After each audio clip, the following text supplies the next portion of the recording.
Maya Chen walked through the metal hallways of Kepler Station Academy with her head down. She always walked this way. It was safer to be invisible.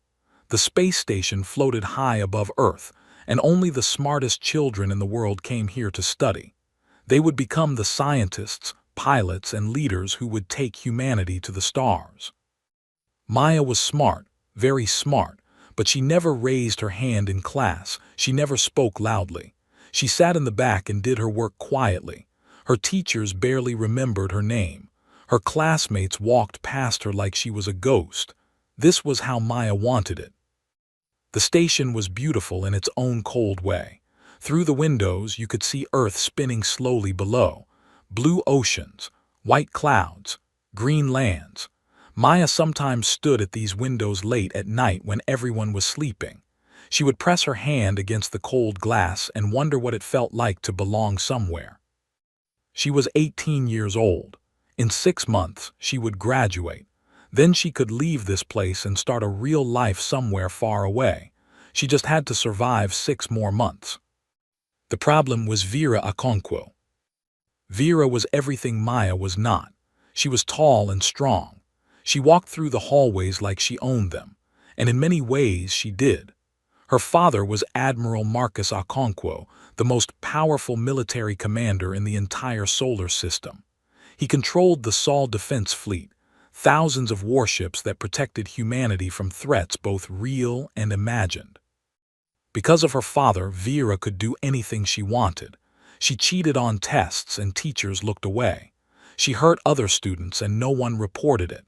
She took things that did not belong to her and no one complained. The other students either feared her or wanted to be her friend. Either way, Vera always won. Maya had managed to avoid Vera for almost 4 years. She had learned which hallways Vera used. She knew Vera's schedule. She knew which tables in the cafeteria were safe and which were dangerous. Staying invisible was hard work, but Maya was very good at it. Until today. The exogenetics lab was on the 3rd level of the academy. It was Maya's favorite class. Here, students learned about alien life forms that humans had discovered on distant planets. Most of these creatures were simple things like bacteria and plants, but some were more complex. Some were beautiful and strange in ways that made Maya's heart feel full. Professor Walsh was explaining something about genetic adaptation when it happened. Maya was carrying a tray of sample containers to her desk. The containers held tiny organisms from a moon called Europa. They glowed softly in the dim light of the lab. Maya did not see Vera's foot. It happened so fast. One moment Maya was walking carefully. The next moment she was falling. The tray flew from her hands. Sample containers crashed against the floor. Glass broke. The glowing organisms spilled across the metal surface like tiny dying stars. The lab went silent. Maya pushed herself up from the floor. Her hands were cut from the broken glass. Small drops of blood fell and mixed with the spilled samples. She looked up and saw Vera standing above her. Vera was smiling. It was not a nice smile. "Watch where you are going, ghost girl," Vera said. Her voice was loud enough for everyone to hear. "You almost ruined my project with your clumsiness." Maya knew she should stay quiet. She knew she should apologize even though it was not her fault. This was how you survived people like Vera. You made yourself small. You let them win. You waited for them to get bored and walk away. But something was different today. Maybe it was the broken samples on the floor. Those organisms had traveled millions of kilometers across space. They had survived the cold vacuum and the radiation. They had made it all the way to this lab, only to die because of one cruel girl's foot. "It was not my fault," Maya said quietly. The words escaped before she could stop them. Vera's smile disappeared. Her eyes became hard and cold like the metal walls of the station. Nobody talked back to Vera Okonkwo. Nobody. "What did you say?" Maya should have apologized. She should have looked down. She should have become invisible again. Instead, she said, "You tripped me." The slap came so fast that Maya did not even see Vera's hand move. One moment there was silence. The next moment there was an explosion of pain across Maya's face. The force of the blow sent her flying backward. Her head hit the glass wall of a containment unit. The glass cracked, and then everything went dark. In that darkness, Maya felt something strange happening inside her mind. It was like a door opening in a room she never knew existed. Behind that door was light, but not normal light. This light was alive. It moved and pulsed like a heartbeat. 10 seconds passed. In those 10 seconds, Maya's entire brain changed. Pathways that had been sleeping since her birth suddenly woke up. Cells that had been waiting for 18 years finally activated. Something ancient and alien unfolded inside her like a flower opening to the sun. When Maya's eyes opened, they were glowing. Soft blue light poured from her eyes like tears made of starlight. Every student in the lab stepped backward. Even Vera looked afraid for the first time in her life. Maya stood up slowly. The cuts on her hands were healing. She could see things now that she could not see before. She could see the electrical systems running through the walls. She could see the heat signatures of every person in the room. She could feel their emotions pressing against her mind like waves against a shore. Fear, shock, confusion, anger. And from deep inside Vera, hidden beneath all the cruelty and pride, Maya felt something small and sad. Something that had been hurt a long time ago and had never healed. "What are you?" Vera whispered. Maya looked at her hands. The blood was gone. The cuts had closed. Her skin seemed to glow faintly from within. She did not know what she was anymore, but she knew one thing for certain. She was not Maya Chen, not the invisible girl who hid in corners and counted days until escape. She was something new, something that humanity had never seen before. And as she walked out of the lab, leaving behind the broken glass and the shocked faces, Maya understood that her life would never be the same. The girl who had been invisible was gone forever. Something else had taken her place. The school's medical center was white and cold. Machines beeped softly. Lights flickered on screens showing numbers and graphs that Maya did not understand. A robotic arm moved above her head, scanning her body with invisible rays. The medical AI spoke in a calm voice. "Patient shows unusual brain activity. Neural pathways have reorganized. Cellular regeneration is operating at 300% above normal human levels. Classification: anomalous but non-threatening." Dr. Reeves, an old man with tired eyes, looked at the readings. He frowned. Then he looked at Maya. Then he looked at the readings again. "You hit your head," he said slowly. "You have a minor concussion. Rest for 2 days. Take these pills if you get headaches." He handed her a small bottle and walked away quickly. Maya noticed that his hands were shaking. He had seen something on those screens that scared him, but he was choosing not to talk about it. That was fine. Maya did not want to talk about it either. She returned to her small room in the student housing area. It was a simple space with a bed, a desk, and a window that looked out at the stars. She sat on her bed and stared at her hands. The glow was gone now. Her eyes looked normal in the mirror, but inside everything was different. She could feel it like a new organ that had grown overnight, something extra, something powerful. She touched the wall of her room. Instantly, she felt the electrical current flowing through the metal. She could sense the data moving through cables behind the walls. If she focused, she could almost read it. Numbers and letters and images flowing past like a river. She pulled her hand away. Her heart was beating fast. Over the next few days, Maya tested her new abilities in secret. She discovered that she could connect to any computer system just by touching it. Passwords and firewalls meant nothing to her. The machines welcomed her like an old friend. Her body had changed too. She could move faster than before. Much faster. When she practiced in her room late at night, she found that her reflexes operated in a strange, slowed-down time. A falling pen would hang in the air for what felt like minutes while she decided whether to catch it. But the strangest change was the empathy. She could feel other people's emotions now. Not just see them on their faces, but actually feel them inside her own chest. When she walked through the cafeteria, she was hit by waves of teenage feelings: loneliness, jealousy, hope, despair, young love, old anger. It was overwhelming at first. Maya had to learn to build walls in her mind to block out the noise. Slowly, she gained control. She could choose when to feel and when to shut it out. She needed answers. What had happened to her? Why did she have these abilities? Were there others like her? Maya used her new skills to hack into the Academy's classified databases. It was surprisingly easy. The security systems that protected humanity's greatest secrets opened for her like doors made of paper.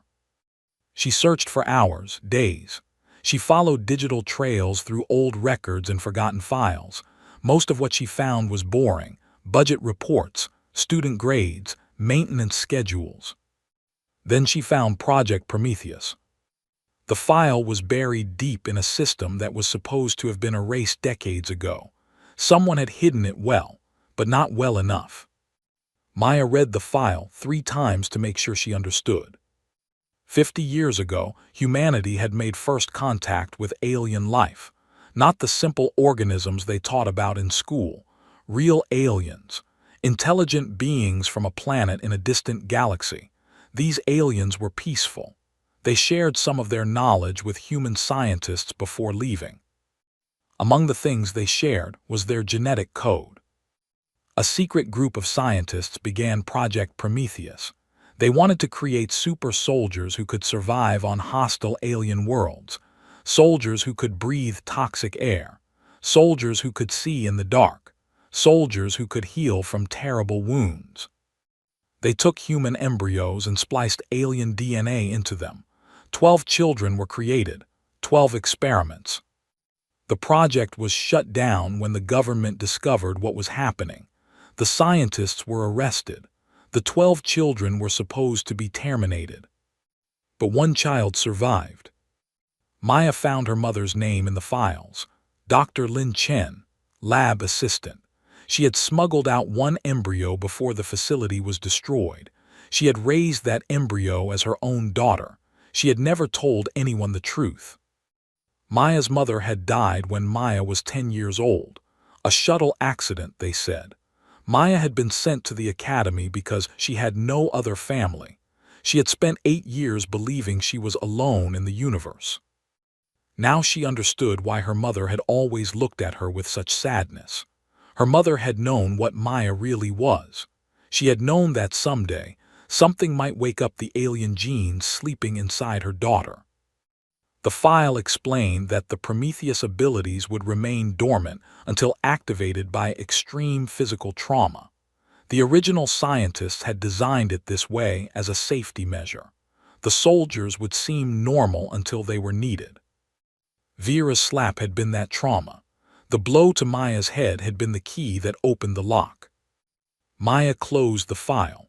She sat in the darkness of her room and thought about what this meant. She was not fully human. Part of her came from creatures who lived among stars she could not even see. She had been designed as a weapon, created by people who saw her as a tool rather than a person. Her whole life had been a lie. For a moment, Maya felt crushing despair. She wanted to crawl under her blanket and disappear. She wanted to go back to being invisible, back to counting days until graduation. But that Maya was gone. The slap had killed her as surely as if it had stopped her heart. A new Maya had been born in those 10 seconds of darkness. A Maya with power. A Maya who could see the corruption and cruelty that infected the systems around her. A Maya who could actually do something about it. She had a choice to make. She could hide what she was. She could pretend to be normal. She could graduate and find some quiet corner of the galaxy where no one would ever bother her. Or she could become something else entirely. Maya stood up. She walked to her window and looked out at the stars. Somewhere out there, the aliens who had donated part of her DNA were living their lives. Somewhere out there, the universe was vast and full of wonders she could not imagine. She was not a victim anymore. She was not invisible. She was catalyst. And she had work to do. Maya did not want revenge against Vera. Revenge was small. Revenge was personal. What Maya wanted was much bigger. She wanted to break the systems that created people like Vera. The networks of corruption and power that let bullies thrive while good people suffered. The invisible rules that said some lives mattered more than others. She started with the academy. Every night, while other students slept, Maya worked. She touched her hand to the walls and dove into the digital ocean of data that flowed through the station. She found secrets that powerful people had tried to bury. She collected evidence like a gardener collecting seeds. The first leak came on a Monday morning. Every screen on Kepler station suddenly showed the same document. It was the real academic record of Vera Okonkwo. For 4 years, her grades had been changed. Every failing test had been marked as passing. Every missed assignment had been marked as complete. Teachers who tried to give her honest grades had been threatened and silenced. The document showed everything: names, dates, communications between the headmaster and Admiral Okonkwo, money that had changed hands, careers that had been destroyed for the crime of treating Vera like a normal student. By lunchtime, the news had spread to every colony and station in the solar system. People were angry. Parents who had paid huge amounts to send their children to the academy demanded answers. Politicians who had used the academy for their own children began asking questions. The headmaster resigned that afternoon. Maya watched from her usual seat in the corner of the cafeteria. She ate her meal slowly while chaos swirled around her. Students were talking, shouting, crying. Some were happy. Some were scared. The old order was cracking and no one knew what would come next. Vera sat alone for the first time in her life. Her friends had abandoned her. The students who once feared her now looked at her with disgust. She stared at her tray of food without eating, her face pale and lost. Maya felt Vera's emotions through her empathy: shame, confusion, fear, but also anger. Vera did not understand what she had done wrong. She had been taught since birth that rules did not apply to people like her.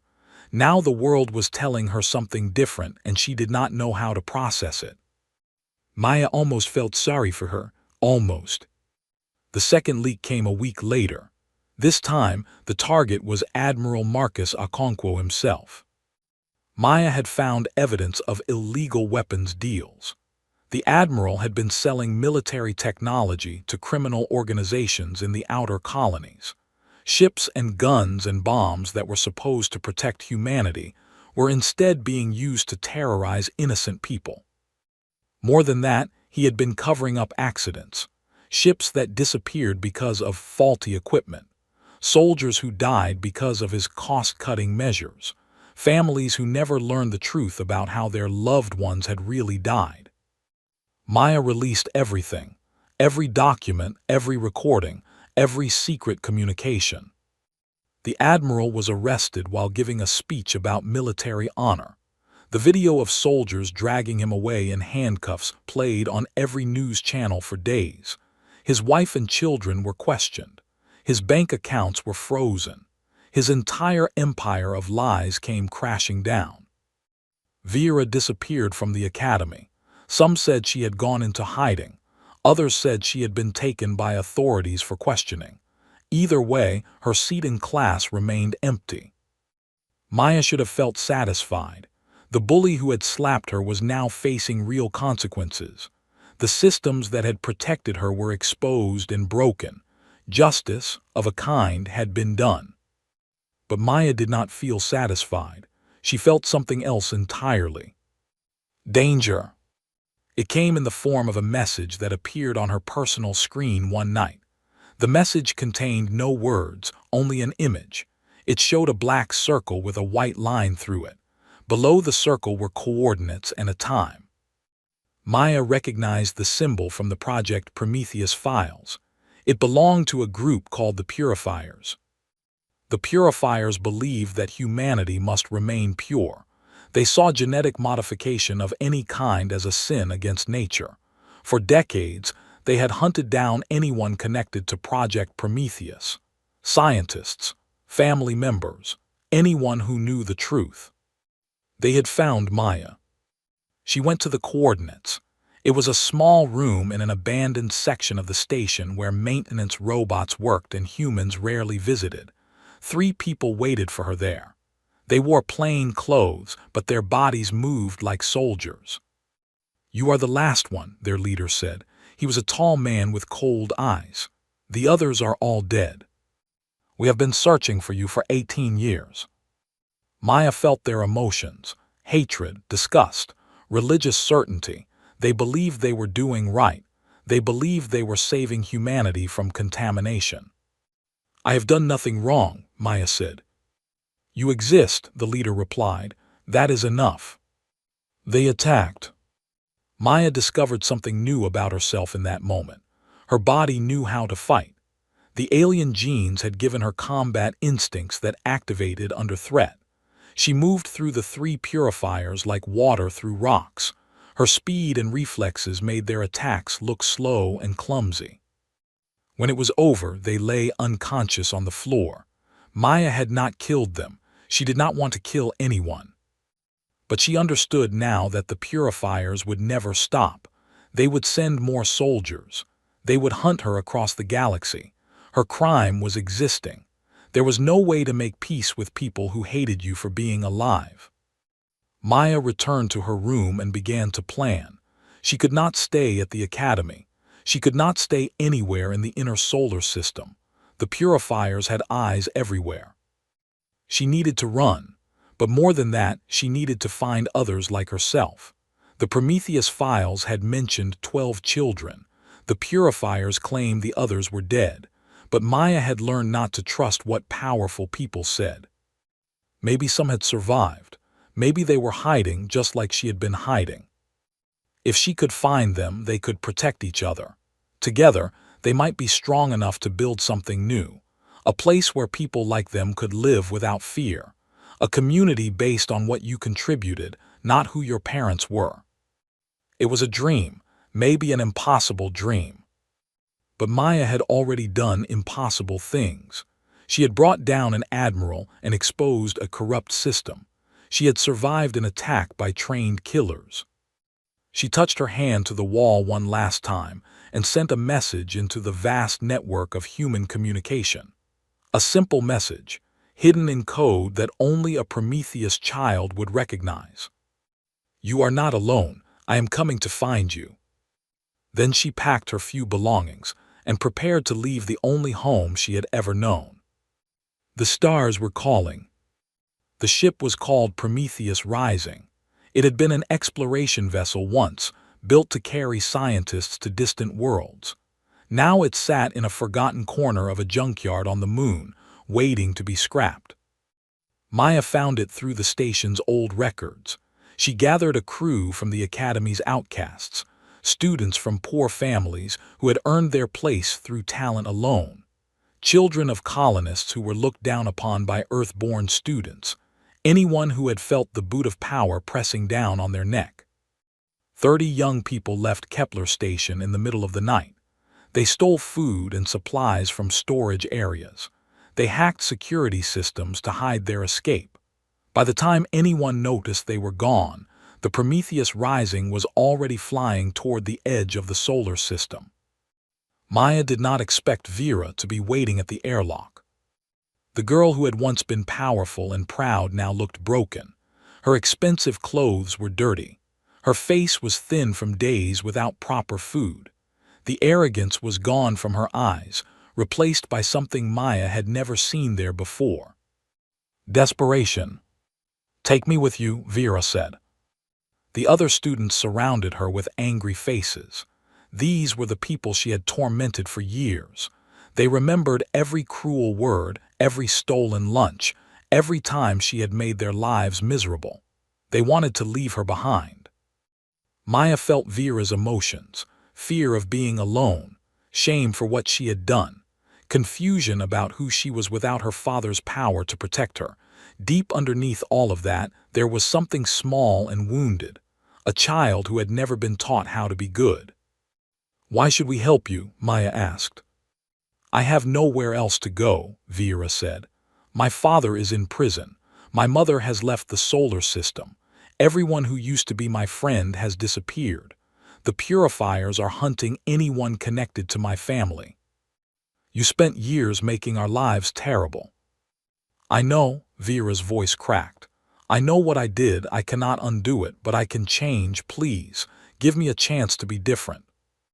Maya remembered the slap. She remembered the pain and the humiliation. She remembered lying on the floor while Vera stood above her with that cruel smile. But she also remembered what she had felt when she first read Vera's emotions. The sadness hidden under the cruelty. The fear behind the arrogance. Vera had been broken long before Maya met her. She had been taught that love meant power and that respect came from fear. Maya made a decision that surprised everyone, including herself. "You can come," she said, "but you will work, you will learn, you will be treated the same as everyone else. No special treatment, no exceptions." Vera nodded quickly. She looked like she could not believe what she was hearing. "Thank you," she whispered. The other students were not happy, but they trusted Maya. If she said Vera deserved a chance, they would accept it, for now. The journey to the outer colonies took months. Maya used that time to teach herself how to fly the ship and navigate the stars. She was a fast learner. Her enhanced brain could process information at incredible speeds. She also reached out to the Prometheus children who had answered her coded message. There were 7 of them, scattered across different worlds. Each had different abilities. One could control fire. Another could breathe underwater. A third could make plants grow with just a touch. They arranged to meet on a small moon called Titan, where humanity had built a colony underneath the frozen surface. It was far from Earth and the purifier's main areas of control. The reunion was emotional. These were people who had spent their whole lives hiding what they were. They had believed they were alone in the universe. Now they stood together for the first time, 8 survivors of a project that should have killed them all. "What do we do now?" asked a young man named Daniel, whose skin could change colors like a chameleon. "We build something new," Maya said. "A place where people are judged by their hearts, not their genes. A community where power comes from service, not inheritance." They found an abandoned mining facility on a rock floating between Jupiter and Saturn. It was not pretty. The walls were bare metal. The life support systems were old and unreliable, but it was theirs. They named it Haven. Word spread through the outer colonies. Others came to join them. Not just Prometheus children, but regular humans who were tired of the corruption and cruelty of the inner systems. Scientists who wanted to do research without government interference. Artists who wanted to create without censorship. Families who wanted their children to grow up in a better world. Haven grew slowly but steadily. Within a year, it had a population of 200 people. Within 2 years, 500. They built greenhouses to grow food. They repaired old ships and traded with nearby colonies. They created schools where children learned about kindness and cooperation alongside math and science. Vera changed during this time. At first, she struggled. She did not know how to wash her own clothes or cook her own food. She did not know how to talk to people without trying to control them. She made mistakes constantly. But she did not give up. Every time she failed, she tried again. She scrubbed floors and cleaned bathrooms without complaint. She learned to repair machines and grow vegetables. She listened more than she spoke. Most importantly, she began to understand the harm she had caused. She could not apologize to everyone she had hurt, but she could make sure she never hurt anyone that way again. Maya watched this transformation with cautious hope. She did not trust Vera completely. Perhaps she never would. But she recognized something valuable in Vera's struggle. It proved that people could change, even people who had done terrible things. If Vera could become better, perhaps anyone could. 5 years passed. Haven became a legend in the outer colonies. People called it a miracle, a place where the old rules did not apply. They said that a girl with glowing eyes had built it, a girl who had been nobody and become something amazing. Maya did not care about the legends. She cared about the reality. She had created a home for people who had none. She had proven that humanity could be different. She had shown that power did not have to mean cruelty. But trouble was coming. The purifiers had not forgotten about her. They had been planning something terrible while Maya built her dream. And they were almost ready to destroy everything she had created. The warning came from an old friend at Kepler Station. A teacher who had secretly admired what Maya was building had risked her career to send a message. The purifiers had created a biological weapon. It was designed to target Prometheus DNA specifically. Anyone carrying the alien genes would die within hours of exposure. Regular humans would be completely unharmed. They planned to release it on every human world simultaneously. Millions of tiny drones would carry the weapon through ventilation systems, water supplies, and public spaces. By the time anyone realized what was happening, it would be too late. The Prometheus children would be gone forever. Maya called a meeting of the Haven leadership. 8 Prometheus survivors sat around a metal table, their faces grim. Around them stood the human friends who had joined their cause. Engineers, pilots, medics, and teachers who had chosen to make Haven their home. They will deploy the weapon in 72 hours, Maya said. The main supply ship is currently orbiting Earth, preparing for distribution. We cannot fight the entire purifier organization, said Daniel, the chameleon. They have thousands of soldiers. We have maybe 100 who can hold a gun. We do not need to fight them all, Maya replied. We need to stop the weapon. If we can capture or destroy the supply ship, the plan fails. Vera stepped forward. She had changed so much in 5 years that some of the newer residents of Haven did not even know about her past. She had become a skilled engineer, responsible for keeping Haven's power systems running. I can get us close to the ship, Vera said. My father had emergency codes that were never changed after his arrest. I memorized them when I was a child. They should still work. Maya looked at the woman who had once been her tormentor. They had never become friends. Too much had happened between them, but they had developed a strange kind of respect. Are you sure you want to do this? Maya asked. If we fail, you will die along with the rest of us. Haven is my home now, Vera said simply. You gave me a chance to become someone better. I will not let them destroy that. The Prometheus Rising launched from Haven with 20 volunteers on board. It was a suicide mission. Everyone knew this, but they went anyway because some things were worth dying for. The journey to Earth took 3 days. They traveled in silence, each person lost in their own thoughts. Maya spent her time preparing. She studied the blueprints of the supply ship. She practiced her combat skills. She tried not to think about all the ways this could go wrong. The supply ship was enormous. It hung above Earth like a metal moon, surrounded by purifier warships. Getting close should have been impossible. But Vera's codes worked. The defense systems recognized her as a friendly vessel. They slipped through the blockade like ghosts. The battle began when they docked. Purifier soldiers were waiting for them. Someone had betrayed them. Perhaps the codes had triggered an alarm.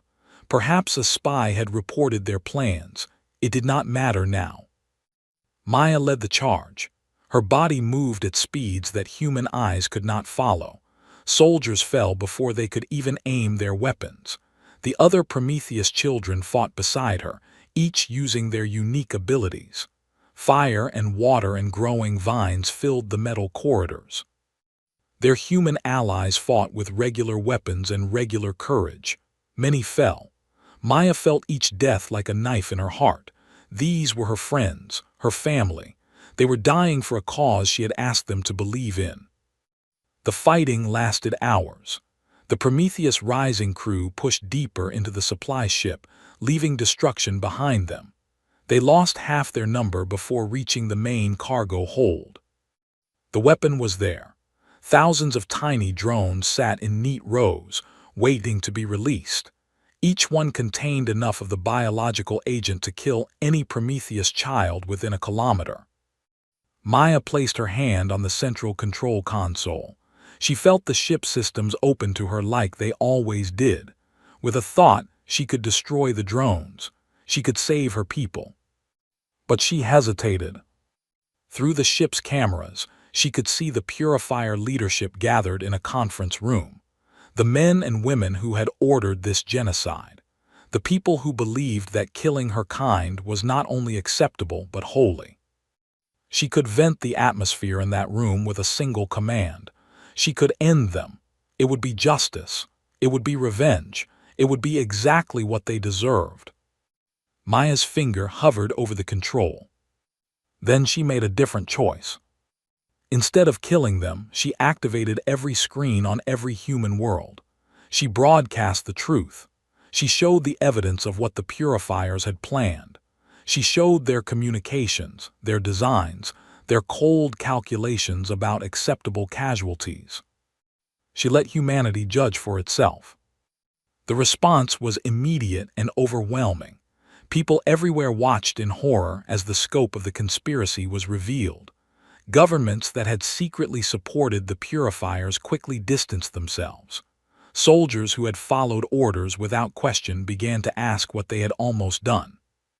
The Purifier leadership was arrested by their own people. The weapon was dismantled. The tiny drones were destroyed without ever being deployed. Maya stood on the bridge of the supply ship as Earth security forces boarded. She was tired, so tired, but she was alive and her people were safe. A month later, Maya stood before the United Earth Council.